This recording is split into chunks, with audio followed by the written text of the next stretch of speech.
우리는 지난 시간 세 번에 걸쳐서 베드로가 룻다라고 하는 곳으로 예루살렘 교회를 떠나서 하나님께서 인도하셨다라고 생각합니다. 룻다라고 하는 유대인들이 거하는 땅이긴 하지만 약간 외진 곳인데 그곳으로 갔고 욥바라고 하는 곳으로 여제자 다비다가 갑자기 죽고 살려달라라고 하는 요청을 받고 욥바로 갔다가 또 거기서 가이사랴라고 하는 항구 도시죠. 거기서 하나님께서 환상 가운데 베드로에게 또 고넬료라고 하는 이방인 백부장에게 동시에 나타나셨어요. 그래서 베드로가 그곳에 가서 그리스도에 대한 복음을 전했고 그들에게 성령이 임했습니다. 그러니까 그것을 경험하고 돌아온 베드로가 유다에 사는 형제들이라고 소개되는 기독교인들이죠. 유대인 기독교인들이 문제를 제기합니다. 복음을 전한 것까지는 좋다. 그런데 굳이 그들과 함께 그들의 집에 머물며 그들과 함께 식탁을 나누는 것은 말도 안 된다는 거예요. 왜냐하면 그들은 할례를 받지 않은 사람들이라는 거예요. 말이 안 되죠. 할례를 받지 않았다라는 것 때문에 그들과 함께 할 수 없다라고 하는 것이 여전히 그들 가운데는 장애가 되었어요.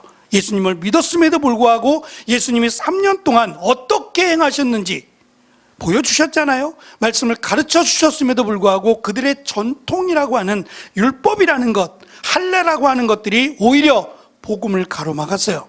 그리고 이것이 우리에게만 주어진 특혜라고 생각을 했어요.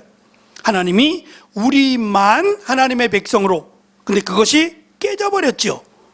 깨져버려서 이방인에게도 성령이 임하는 것을 사도행전은 자꾸 기록을 해요.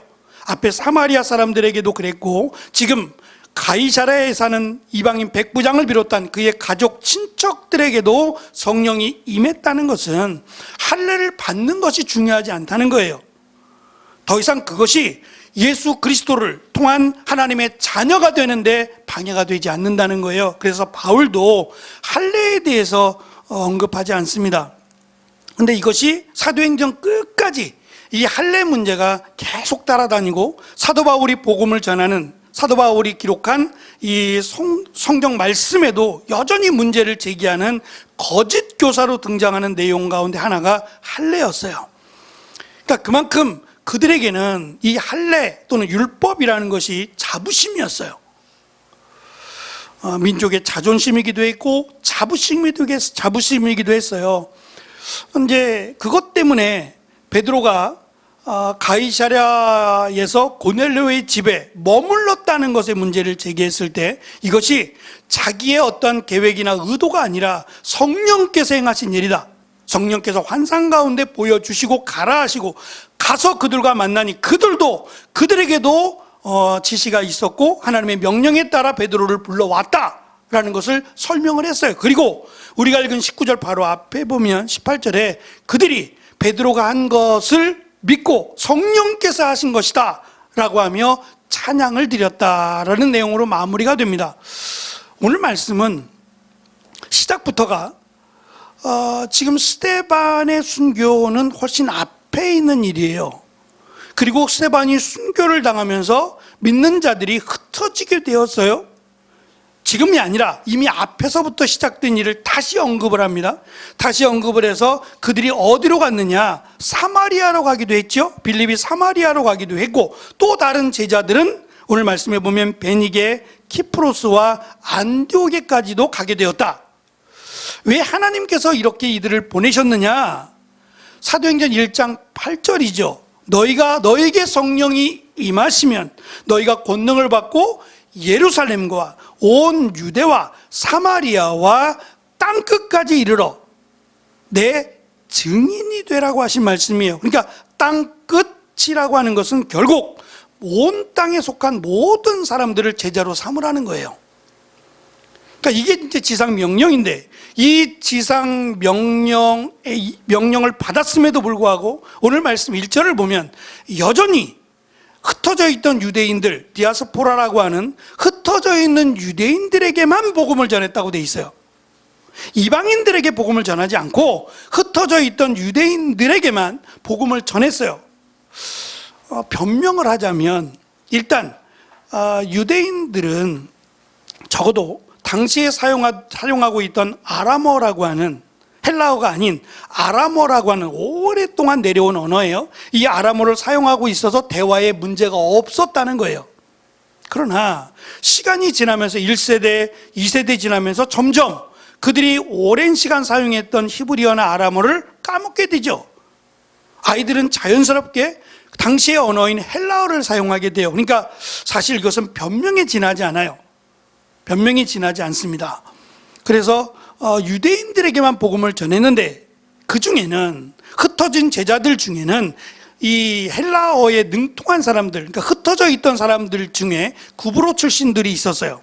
그들은 안디옥에 있는 이방인들을, 헬라인들에게도 복음을 전했다라고 설명합니다.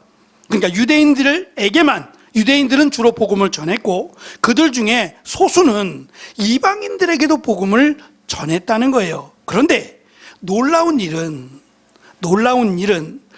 지금 유대인들, 예수님을 알지 못하는, 믿지 않는 유대인들에게 복음을 전했어요. 메인이에요. 이게 주로 이들에게 전했는데 이들이 개종한 것은 거의 없고, 예수님과 전혀 관계가 없는 이방인들이죠. 그들에게 복음을 전했는데 그들에게서 놀라운 개종이 일어났어요. 놀라운 변화와 개종이 일어났어요. 사마리아도 그렇지만 안디옥은 마치 이 사마리아 사람뿐만 아니라 흩어져 있던 다양한 이방인들이에요. 언어가 다르고 문화가 다르고 그들이 믿는 신이 다른, 이들이 믿는다는 건 전혀 이해할 수 없을 만큼 다양한 민족들이 살고 있는 그 안디옥에서 그들이 예수님을 믿게 됩니다. 너무 놀라서 이번에는 이것이 진짜냐, 정말 그들이 예수 그리스도를 믿고 그들에게 성령이 임했느냐라는 걸 확인하기 위해서 이번에도 예루살렘 교회에서 사람을 보내는데, 이번에는 앞에서는 사마리아에도 그렇고 누구를 보냈어요? 이러한 문제가 생길 때 진짜냐, 진위를 가리기 위해서 두 사람을 보내는데 그 두 사람이 베드로와 요한이었어요.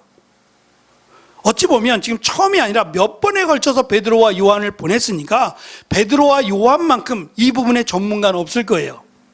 진짜냐 가짜냐를 이들만큼 잘하는 사람이 없을 텐데, 이상하죠?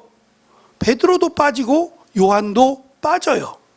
그래서 이 부분에 대해서 두 가지 의견이 있어요. 첫째는 시간이 맞물렸다는 거예요. 베드로가 루다에, 요빠에, 가이사라에 가 있는 동안에 지금 안디옥 교회에 관한 일이 같이 동시에 벌어졌다는 거예요.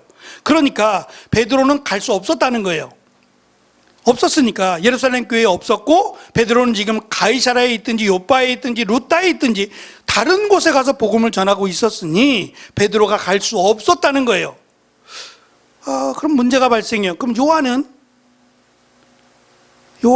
이라고 하는 질문이 하나 나오게 되죠. 두 번째 의견은, 지금 앞에서 베드로에게 문제를 제기한 유다에 있는 성도들이 올라와서 문제를 제기한, 왜 이방인들과 함께 했느냐, 이방인들에게 복음을 전하는 것까지만 하지 왜 그들의 집에 가서 머물고 그들과 함께 식탁 교제를 했느냐 라고 하는 문제를 거론했어요. 그리고 깔끔하게 해결이 된 것 같아요. 그들이 인정하고 하나님을 찬송했더라라고 고백을 하니까. 하지만 여전히 이것이 뜨거운 감자가 됐을 가능성이에요. 그래서 베드로를 보내지 말고, 베드로를 보내면 또 이와 같은 일이 발생할 거 아니냐라고 하는 문제가 있어서 베드로와 요한을 보내지 않고 이번엔 새로운 사람을 보내게 돼요. 근데 그것도 이상한 것이, 바나바라고 하는 이름이 어디에 등장하냐면, 예루살렘 교회가 갑자기 부흥하게 되면서 많은 사람들을 구제하기 어려워졌어요. 교회가 성도들에게 생필품 정도를 나누어 주자라고 결론을 내렸어요. 그래서 각자 십시일반 힘을 내서 자기의 것들을 내려놓았잖아요. 그때 이 구브로 사람이라고 소개하는 레위 지파 사람이었는데, 이 지금 바나바가 자신의 거의 모든 재산을 다 내놔요. 그때 처음으로 등장했어요. 그러니까 지금 바나바는 집사도 아니고 7명을 뽑을 때 없었어요. 그리고 사도도 아니에요. 사도가 없는 것도 아니고 이 중요한 일을 안디옥의 많은 사람들이, 이방인들이 예수님을 믿었더라, 성령이 그들에게 임했더라라는 것을 확인하는 작업을 해야 되는 거예요. 그래서 인정을 해주느냐 마느냐 굉장히 중요한 일인데 어쩌면 사마리아에 일어난 일보다 훨씬 더 큰 일이에요. 훨씬 더 복잡하고 훨씬 더 중요한 일이라고요. 거긴 더 많은 사람들이 사니까. 그럼에도 불구하고 사도를 보내지 않았어요. 말씀드린 요한도 가지 않았고 베드로도 보내지 않았어요. 그리고 대신 바나바라고 하는 사람을 보냈더라. 그러면서 좀 특별하니까 이 바나바에 대한 설명을 한 번 더 해줍니다. 그가 누구인지에 대해서 왜 그를 보내야만 했는지, 그를 보낸 것이 예루살렘 교회의 선택이다 라고 하는 것을 강조하듯이 그에 대해 설명을 합니다. 24절에 보면 바나바는 착한 사람이요 성령과 믿음이 충만한 사람이었다라는 거예요. 그래서 보냈다는 거예요. 그렇다면 저는 이 부분에 지금 사도 바울이 복음을 전하러 가는 곳에 교회가 세워지고 나서 가장 큰 문제가 뭐냐면 이런 문제예요. 기득권의 문제예요. 우리가 먼저냐 저들이 먼저냐. 예를 들면 부자들이 먼저라는 거예요. 왜냐? 우리는 교회에 많은 헌금도 하고 우리는 교회에서 많은 일도 하니까 우리가 먼저지. 가난한 사람들이야 솔직히 우리가 주는 것 가지고 저들을 도와주고 하는 거 아니냐. 그러니 우선순위를 두면 우리가 먼저지 라고 하는 생각이 기본적으로 있었어요. 그러다 보니 또 나름대로 나는 바울이 좋아. 그럼 바울파. 나는 베드로가 좋아. 그러면 게바파. 나는 예수님이지. 그럼 예수파. 이렇게 교회가 갈라져 있었어요. 그러니까 이것이 고린도 교회만이 아니라 일상적인 평범한 사람들의 생각이에요. 그런데 하나님께서 예루살렘 교회가 시작된 것이 사실은 목숨을 걸고 시작이 된 거예요. 예수님을 죽였던 사람들이 제자들, 사도들을 잡아다 죽이려고 했어요. 그 순간에 죽으면 죽으리라 라고 하며 예루살렘 교회라고 말할 수 없었을 거예요. 그냥 예수님을 믿는 사람들이 이렇게 저렇게 모였어요. 이들은 목숨을 건 사람들이에요. 이렇게 시작이 되면서 교회는 건강해졌어요. 기득권이라는 것이 사실 사라진 듯 했다고요. 그래서 말씀드린 것처럼 구제할 때 먼저는 유대파 과부들에게 팔이 안쪽으로 굽었어요. 그 이유 아까 말씀드린 변명인데 대화가 안 된다는 거예요. 몇 명이에요? 이런 것들을 물어봐야 되는데 대화가 안 되니까 편한 사람들 먼저, 대화가 잘 되고 익숙한 사람들 먼저 주다 보니 그쪽으로 가는 것이 부족하게 돼요. 그러니 헬라파 과부들이 왜 우리에게는 제대로 공급이 안 되느냐, 이건 아니지 않느냐라고 건의를 했고 이것 때문에 7명의 집사를 세웠어요. 그 7명도 유대파 사람들이 아니라 거의 헬라파 사람들로 채워졌을 때도 아무 말 하지 않았어요. 그러니까 의도적인 것이 아니었어요. 그러니까 팔이 안으로 굽어서 유대파 과부들에게만 주고 헬라파 과부들에게는 안 주겠다, 그런 마음이 아니었다는 거죠. 그래서 수긍을 했고 인정을 했어요. 그래서 문제가 깨끗하게 해결이 됐어요. 많고 적으냐의 문제가 아니라 누구에게나 공평하게라고 하는 원리가 이루어졌다는 거죠. 그만큼 예루살렘 교회는 하나님 앞에 목숨을 걸었기 때문에 사실은 이런 사사로운 문제가 없었어요. 그럼에도 불구하고 여전히 지금 꼬리에 꼬리를 잡고 일어나는 문제가 우리만이라고 하는 율법을 받았다, 할례를 행했다, 또 전통이 있다라고 하는 것이 기득권으로 자꾸 남아요. 그래서 바울은 오히려 율법이 복음을 방해한다고 여겼어요. 너무 과격한 표현이 될지 모르겠어요. 율법도 하나님이 주신 거거든요.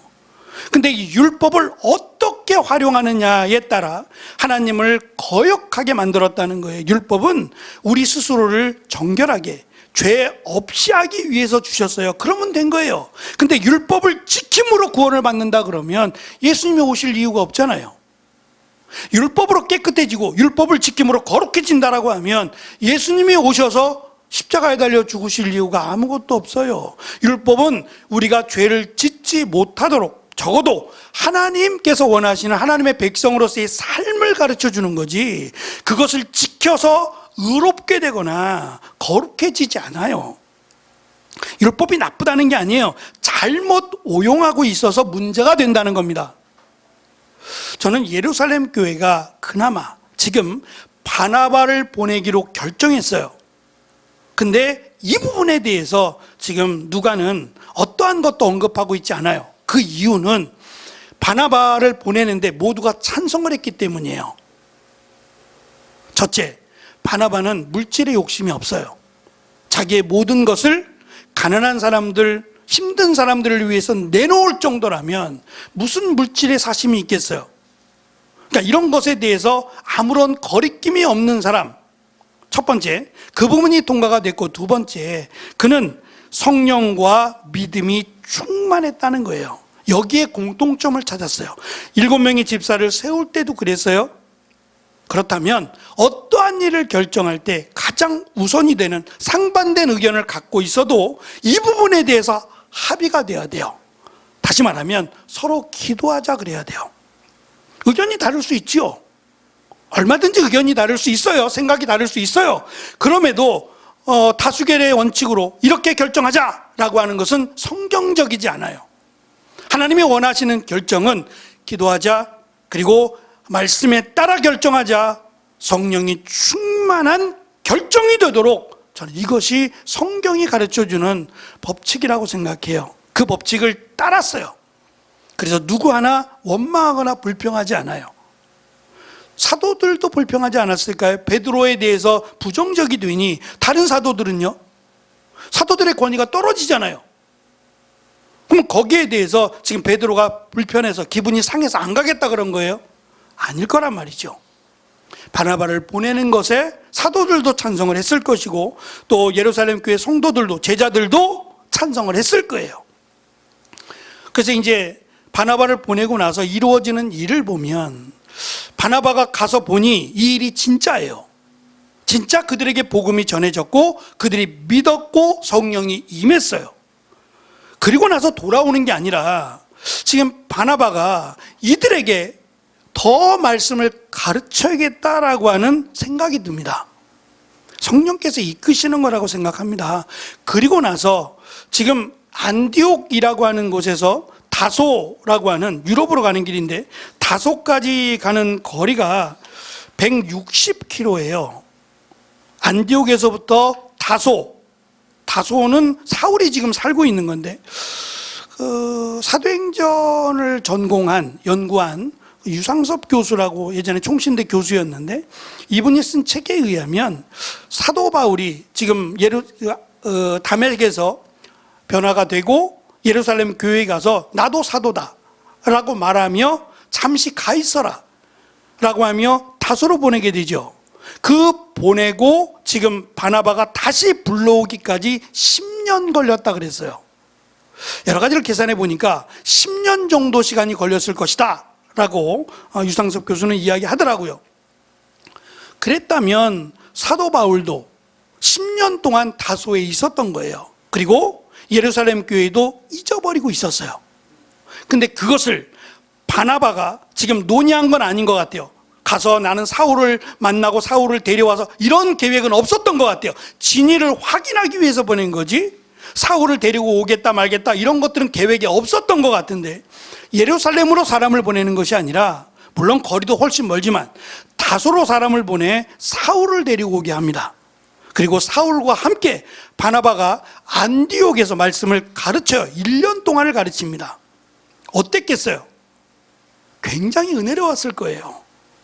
사도 바울도, 나중에 이름을 바꾸지만 바울도 바나바도 다 성령이 충만한 사람이잖아요. 그들이 무엇을 가르쳤겠어요? 오직 예수 그리스도를 통한 하나님의 은혜 아니었을까요? 바나바도 마찬가지고 바울도 마찬가지고 얼마나 할 말이 많았을까요? 1년 동안 그들에게 복음을 가르쳤더니 이러한 현상이 나타났다라고 하며 두 가지를 가르쳐 줍니다. 첫 번째가 드디어 처음으로 안디옥 교회에서 그리스도인이라는 별명이 생겼다는 거예요. 그리스도인, 우리 이걸 이제 그리스도라고 하는 영어니까 이걸 한국어로 바꾸면 기독인이 돼요. 이게 그리스도라는 말이에요. 기독인이 돼요. 잘 안 쓰는 말이에요. 우리는 교인이라는 말을 쓰는데 사실 교인은, 교회를 다니는 분들은 교인이라고 말하는 거예요. 교인과 그리스도인은 달라요. 내가 주를 위해 죽겠다라고 고백하면 그리스도인이에요. 방송만 대피다 가면 교인이고. 제가 그런 말씀을 잠깐 드린 적이 있어요. 교회를 다닌다고 구원받지 못할 수 있다고요. 착각일 수 있어요. 너무 위험한 말이기도 하고 무서운 말이기도 해요. 그러니까 종교 생활을 하기 위해서 1시간 정도 교회만 잠깐 와서 말씀 듣고 간다. 물론 그 가운데 그가 예수님을 믿는다면 구원을 받아요. 구원을 받습니다. 그러나 그냥 왔다 간다면 구원은 상관이 없을 수 있어요. 그러나 그리스도인은 달라요. 내가 주를 위해 살겠다, 주를 위해 죽겠다라고 각오하며 사는 사람들을 그리스도인이라고 불러요.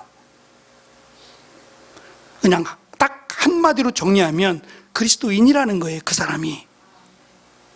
그러니까 세상에 가치를 두지 않고 주를 위해 살겠다고 하는 사람들이 나오기 시작했어요. 그러니까 이들의 가르침이, 이들의 복음을 전함이 얼마나 놀라웠는지를 보여주는 거예요. 사실 한국 교회는 이렇게 해서 세워졌어요. 주를 위해 죽겠다라고 하며 자기의 재산을 교회에 내놓고 그 터에서 교회가 세워진 교회가 굉장히 많아요. 근데 지금은 어떠냐 말이에요. 저는 목사부터 회개해야 된다고 생각해요. 목사부터 그리스도인이 돼야 된다고 생각해요. 정말 주를 위해 살겠다, 주를 위해 죽겠다라고 생각하며 세상에 대한 탐심을 내려놔야 돼요. 여기서부터 저는 시작이 돼야 된다. 회개 운동은 여기서부터 시작돼야 된다고 생각하거든요. 자꾸 돈의 문제 얽히고 저는 그러지 않았으면 좋겠어요. 언제부터 그랬냐고요? 언제부터? 또 한 가지는 지금 예언자라고, 선지자라고 말하는 아가보 그 중에 한 사람이 예언을 하게 됩니다. 근데 이 예언이 그냥 예언이 아니라 하나님께서 가르쳐 준 거짓 선지자가 아니라 진짜 하나님의 선지자인데 그가 예언을 하기를 기근이 든다는 거예요. 근데 이 기근이 예루살렘만이 아니라 온 세상에 기근이 들 거라는 거예요. 그러면 지금 안디옥 교회에만 기근이 안 든 게 아니죠. 예루살렘 교회에만 기근이 든 게 아니에요. 예루살렘과 안디옥과 유럽 전체에 기근이 든 거예요. 다 어려워요. 다 어려운데 지금 이들의 결단을 한번 보세요. 자기 주머니 열어요. 자기도 힘들어요. 온 세상의 기근이니까 자기들도 힘들어요. 그런데 그들은 자기들의 것을 꺼내서 모아서 나중에 1년이 지나서 지금 바나바와 사울이 예루살렘에 갈 때 그 편으로 보내주는 거예요. 이것이 은혜 받은 자의 두 가지 증상이에요. 그리스도인으로 살아가는 것, 베풀며 살아가는 것, 이 두 가지가 변화된 자의 모습이라고 지금 사도행전에서 우리에게 가르쳐 줍니다. 제가 사진 하나를 갖고 왔는데 제목이 쉰들러 리스트라고 하는, 이름이 쉰들러예요. 그리고 리스트는 이름을 적어 놓는 걸 말 그대로 리스트인데, 이 쉰들러라고 하는 사람이 체코슬로바키아 출신이에요. 조금 포스터가 이상하죠? 다 흑백인데 가운데 있는 여자아이만 칼라예요. 이 영화도 1993년도에 상영한 31년 전 영화예요. 31년 전에 칼라 TV일까요? 흑백 TV일까요? 31년 전. 칼라예요, 칼라. 흑백 TV가 아니에요. 칼라라고요. 그런데도 이 영화는 흑백입니다. 그래서 왜 그러냐? 그랬더니 이때를 실사화하기 위해서 일부러 흑백 영화를 만든 거예요. 그리고 이 소녀만 칼라로 나와요. 이 쉰들러는 사실 그 부자들의 특징 가운데 하나일 수 있지만 지독한 욕심장이에요. 이 돈에 있어서는 철면피일 정도로 돈 모으는 데는 아주 혈안이 돼 있는, 인생의 목적은 부자예요. 열심히 공장을 만들어서 일하고, 근데 그 공장의 일꾼들을 유대인들로 채웠어요. 유대인들로 채워서 일하는데, 이때 이제 독일이 전쟁에서 돈 전쟁에서 지고 나서 그 유대인들을 학살하기 위해서 수용소로 보내는 거예요. 죽이는 거죠. 수용소로 보내서 죽이는, 홀로코스트와 관련된 영화입니다.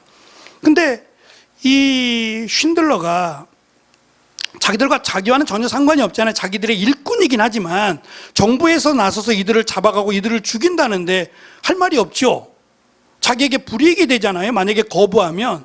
그래서 그냥 어쩔 수 없이 다른 사람을 사용하지, 다른 사람을 쓰지라고 생각을 했어요. 그런데 언덕에 올라가서 이렇게 보니까 저 꼬마 아이 하나가, 빨간색을 입은 저 유대인 꼬마 아이가 보이는 거예요. 근데 마음이 뭉클하고 이상해집니다. 내가 도와야 되는 거 아니야? 저렇게 내버려두면 안 되는데? 라고 마음을 고민하고 있을 때 이 아이가 죽어요. 죽어서 수레에 실려가는 모습을 보면서 마음이 완전히 바뀌어서 자신의 모든 것을 처분해서 사람들을 건져내기 시작합니다. 그래서 수용소로 들어가는 사람들을 빼내는 거예요. 그게 리스트예요. 이 리스트가 1100명입니다. 1100명을 빼내요. 이 사람이 자신의 모든 재산을 다 바쳐서 1100명을 수용소로 보내는 데서 다 빼내는 거예요. 이것이 이제 쉰들러 리스트인데, 격정적인 장면이 하나 나와요. 이 리스트를 작성을 하고 있어요. 지금 사람들이 이름을 막 열심히 적고 있는데, 거기서 이제 쉰들러가 더 라고 하는 말을 해요. 더 넣으라는 거예요. 더.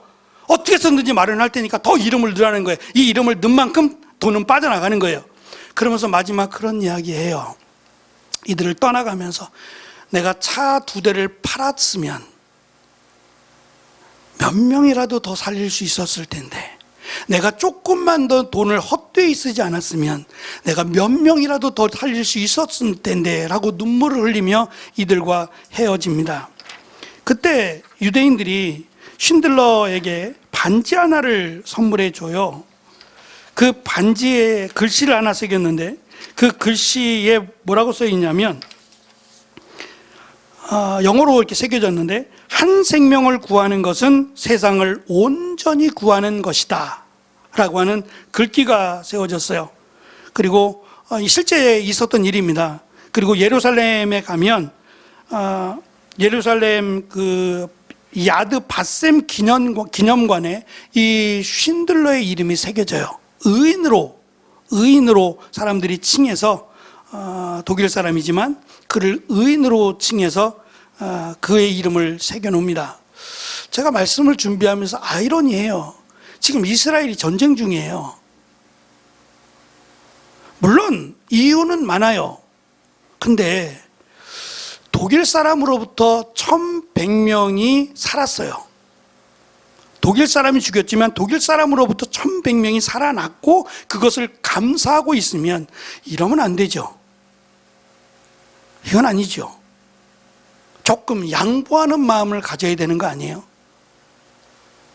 제가 정확하게 그들의 마음을 속내를 알 수 없으니 단언하기는 쉽지 않지만, 적어도 이 영화에서 시사하고 강조하는 이렇게 살아야 한다, 하나님의 은혜를 받았으면 이렇게 사랑을 베풀고 섬기며 살아야 된다, 이것이 하나님의 은혜를 받은 사람의 모습이다 라고 가르침을 받았으면 그렇게 살아야죠. 예수님을 믿진 않아도 하나님의 은혜와 사랑을 받은 이스라엘이라면 좀 달라야 되지 않을까요? 러시아와 우크라이나와 전쟁보다는 좀 다른 모습을, 하나님의 백성다운 모습을 보여야 되지 않을까요? 어쨌든 바나바를 보내면서 예루살렘 교회는 시끄럽지 않았고요. 시끄러울 이유가 많았어요. 그럼에도 시끄럽지 않았고, 왜냐? 성령과 믿음을 따랐다라는 데서 공통점을 찾았다는 거예요. 그리고 안디옥에서 사역을 했더니 그들이 그리스도인이 되었고, 자신들의 주머니를 털어서 정말 어려운데, 오히려 예루살렘보다 더 어려울 수 있는데 그들이 십시일반 자기들의 모든 것을 털어서 예루살렘 교회를 돕는 일에 헌신했다라고 하는 이 두 가지가, 내가 그리스도인의 정체성으로 내가 그리스도인이다라고 생각하면 어떻게 살아야 하느냐에 대한 답을 주는 것 같았어요. 주를 위해 하나님의 영광을 위해 살겠다라고 하는 다짐이 우리 가운데 다시 일어나고, 이제는 세상에 뭐 욕심 없이 사는 사람이 어디 있겠어요. 그러나 내가 하나님의 자녀, 하나님의 백성이라고 하는 자부심이 우리 안에 더 커서 조금 더 나누고 베풀며 헌신하며 살 수 있는 진정한 그리스도인의 삶을 사는 우리 모두가 되기를 간절히 축원합니다. 기도하겠습니다.